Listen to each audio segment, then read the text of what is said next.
Ndugu mtazamaji wa channel ya Tanzania Today, kama unavyoona leo tunakwenda kufundisha somo la namna ya kujaza fomu ya CSC. Kama unavyoona leo tunakwenda kufundisha kipengele cha Education and Employment History. Kama unavyoona hapo namna fomu yetu inavyoonekana, na moja kwa moja tunakwenda kujaza taarifa za Education History. Kama unavyoona hapo imejazwa bachelor degree. Hapo unaangalia kabisa field of study. Kwa hiyo unajaza fani ambayo ulisomea au fani ambayo uko nayo. Kwa hiyo hapo unajaza nchi, kama unavyoona hapo unajaza nchi. Baada ya hapo unajaza jina la chuo ulichosomea. Jina la chuo ulichosomea. Kumbuka ndugu mtazamaji, unavyokuwa ukijaza hii form, tunaanza na highest education level ambayo uko nayo au ambayo mwombaji yuko nayo. Highest education level. Kwa hiyo unaangalia highest education level ulionayo, unakuwa na bachelor degree unaweka hapo. Kama una masters unaweka hapo. Kama mtu ana masters na anataka kwenda kusoma PhD, unaanza na hiyo highest education level. Kwa hiyo unaweza kaona order tunayotiririka nayo ni descending order. Kwa hiyo unaona hapo qualification, na hapo unafupisha bachelor degree, hapo PSPA kwa maana ya Political Science and Public Administration.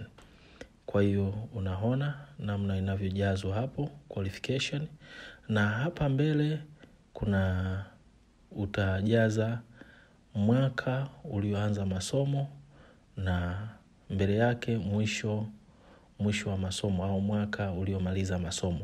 Kwa hiyo unaona kabisa namna taarifa zinavyojazwa, na ndivyo zinavyotakiwa kujazwa. Kumbuka kwamba unapokuwa ukijaza hii form, hakikisha kuwa unakuwa na document, na miongoni mwa document ambazo unakuwa nazo karibu ni vyeti vya masomo. Vitakusaidia kuvalidate baadhi ya taarifa ambazo utakazokuwa ukiingiza humu. Kuhakikisha kwamba usichanganye hususani miaka kwenye kipengele cha miaka. Kwa mfano usichanganye mwaka wa kuanza masomo na mwaka wa kumaliza masomo kila hatua ya elimu yako, ya historia ya elimu yako. Kwa hiyo kama unavyoona hapo ukishamaliza highest one unakwenda lowest one. Kwa hiyo hapo unaona tunaweka senior high school kwa maana ya high level au high school. Kwa hiyo unaweka field specialize katika eneo gani. Kama ni science unaandika science, kama ni arts unaandika arts. Kwa hiyo unaweka hapo, unajaza. Umeona? Kwa hiyo hapo unaona kabisa naandika HGK, au unaweza ukadefine kabisa ukaandika history, geography and Swahili. Umeona? Language. Ili maana pengine unaweza ukakuta hiyo HGK maana yake waifahamu maana yake, kwa unaandika unaandika kabisa kwa kirefu kwamba ulimeja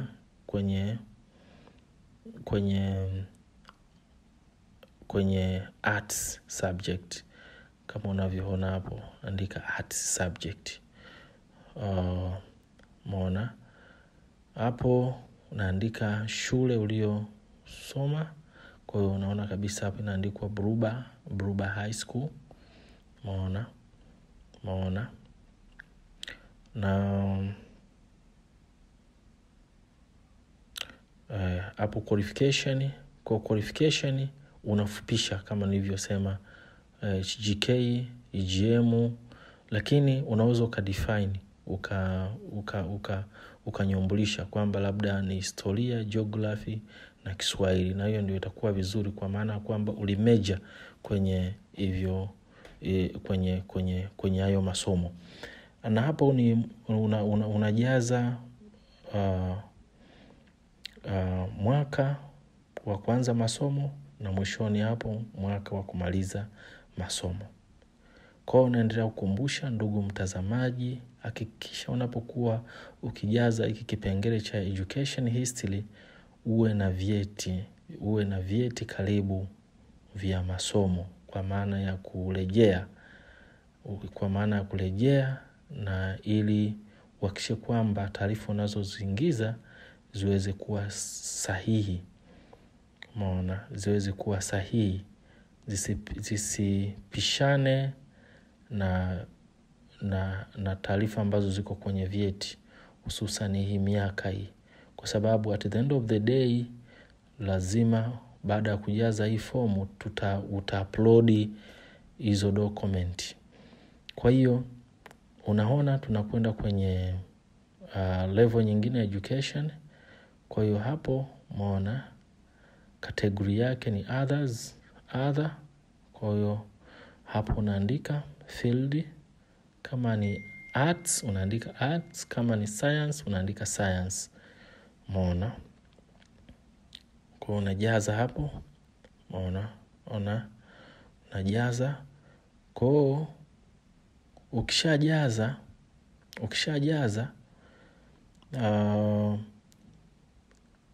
ukishajaza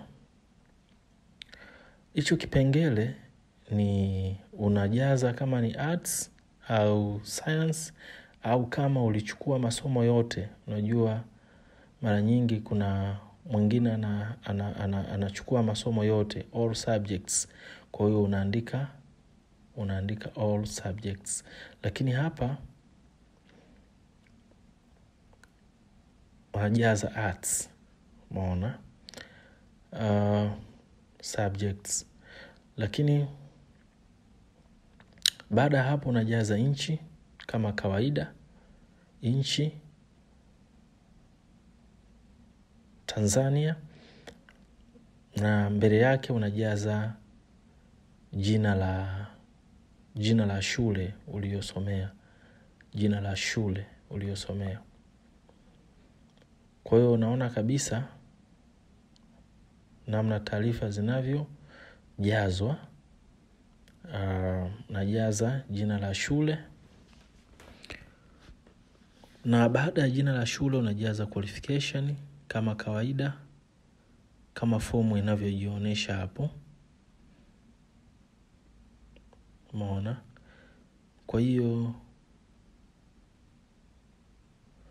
vyeti kuwa navyo karibu ni muhimu sana ili kuvalidate hizi taarifa. Vyeti kuwa navyo karibu ni muhimu sana. Kwa hiyo unaona kabisa hapo qualification unajaza arts. Umeona?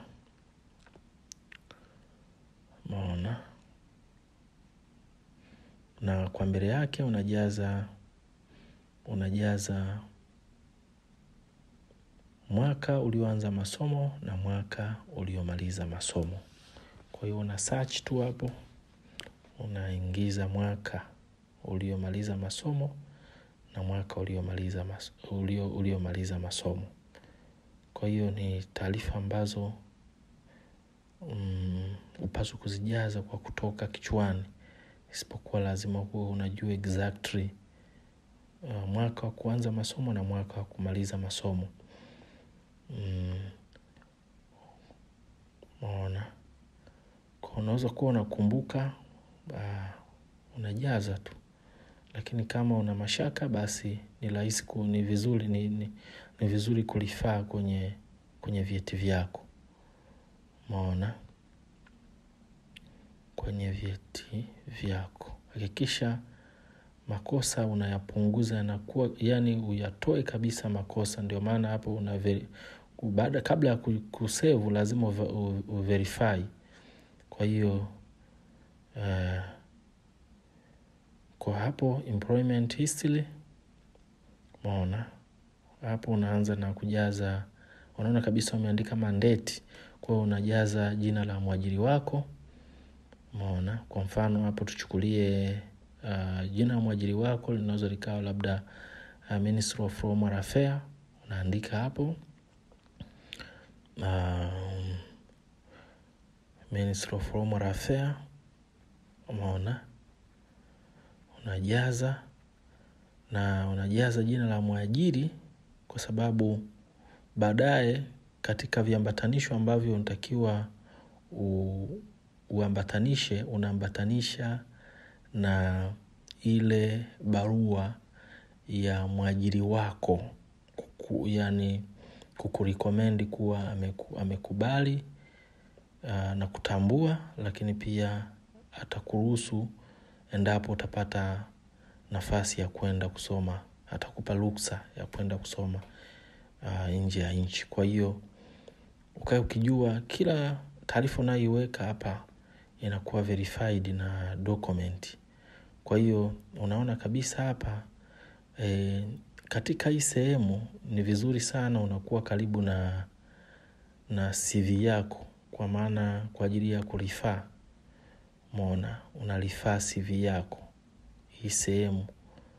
Umeona, hii sehemu, hizi taarifa unazojaza hapa zina reflect CV yako katika kipengele cha employment.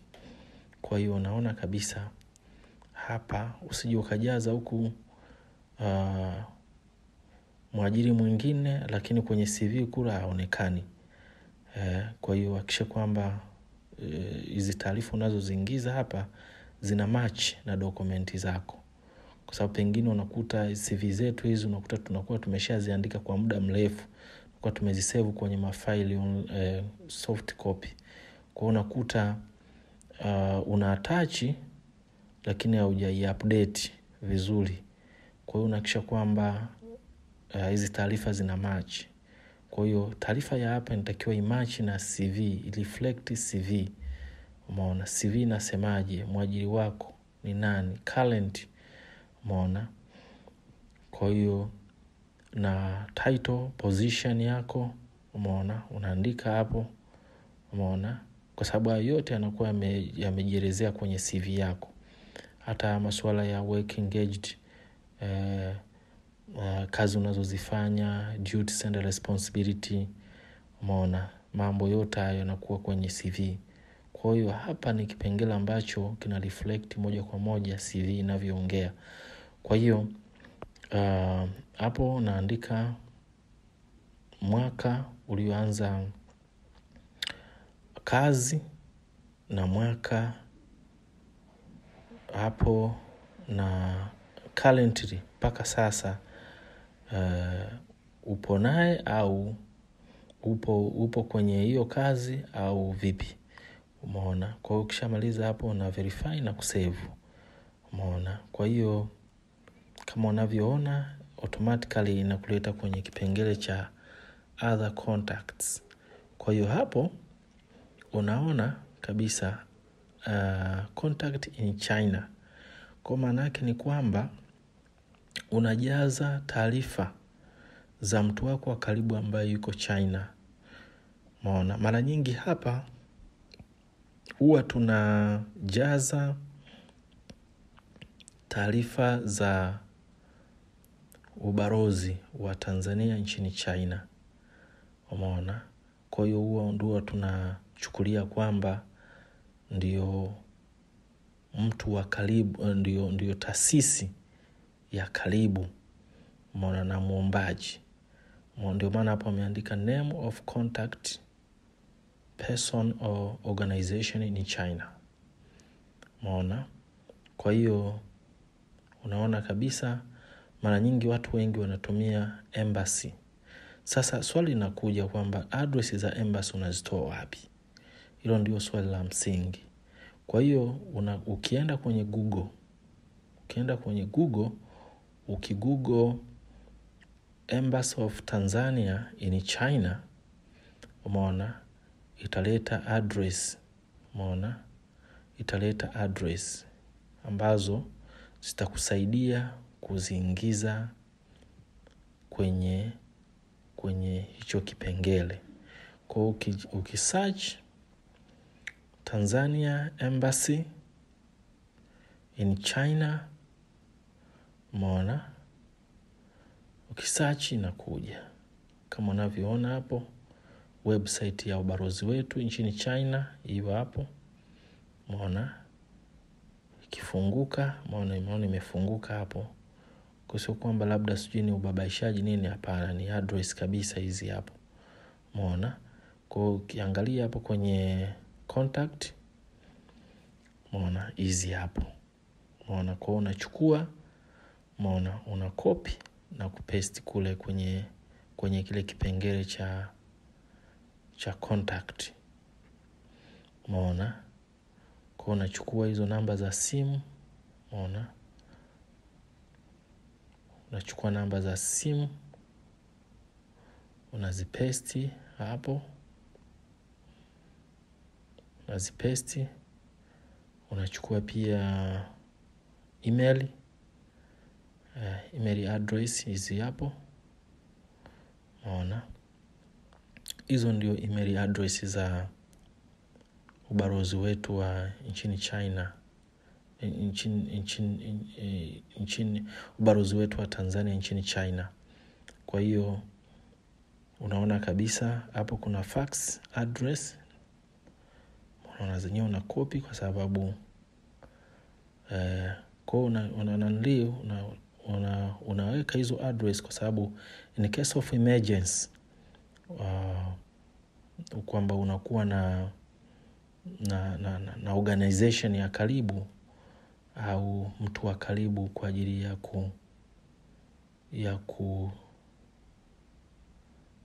ya kusolve, maana kusolve issue yote ambayo uta-encounter kama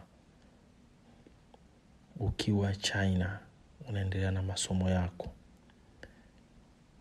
Maana kwa hiyo na kwa mwajiriwa, maana ile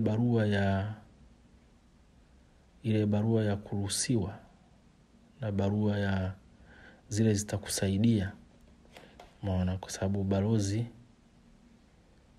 watakupa msaada kwa urahisi sana. Kwa unaona hapo tumeshaingiza hizo address. Kwa tunakwenda hapa family members. Umeona, sponsor kama umeolewa au unajaza taarifa za kama umeoa au umeolewa. Kwa hiyo unajaza taarifa za sponsor wako hapo. Umeona, mwaka, lakini pia na kazi, occupation. Umeona, kwa hiyo unajaza jina. Umeona, nachukulia mfano hapo. Umeona, jaza mwaka. Umeona, unajaza pia occupation. Umeona, unajaza jina la mzazi. Umeona,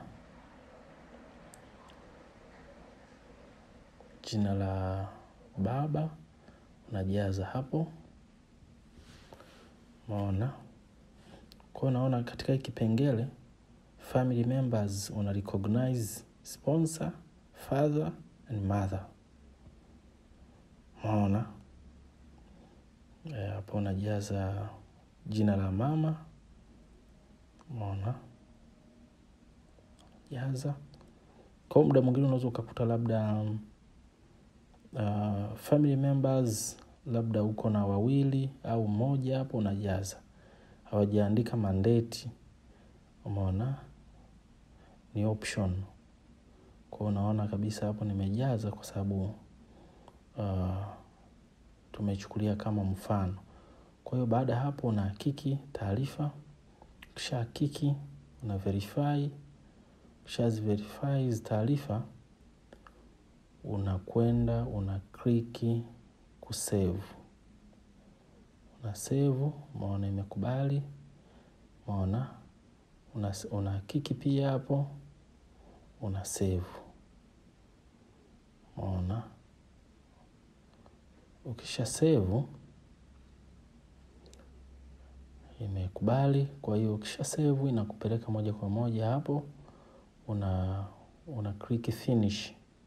Kisha click finish moja kwa moja inakuleta kwenye hii page, ambapo hapa ndipo tunakwenda sasa kufanya application type A au B au C kulingana na mwombaji matakwa yake. Lakini ndugu mtazamaji, usahau subscribe na kushare hii habari yetu njema, na huu ndio mwisho wa hiki kipindi chetu cha leo cha kufundisha namna ya kujaza hii form ya CSC kipengele cha Education and Employment History.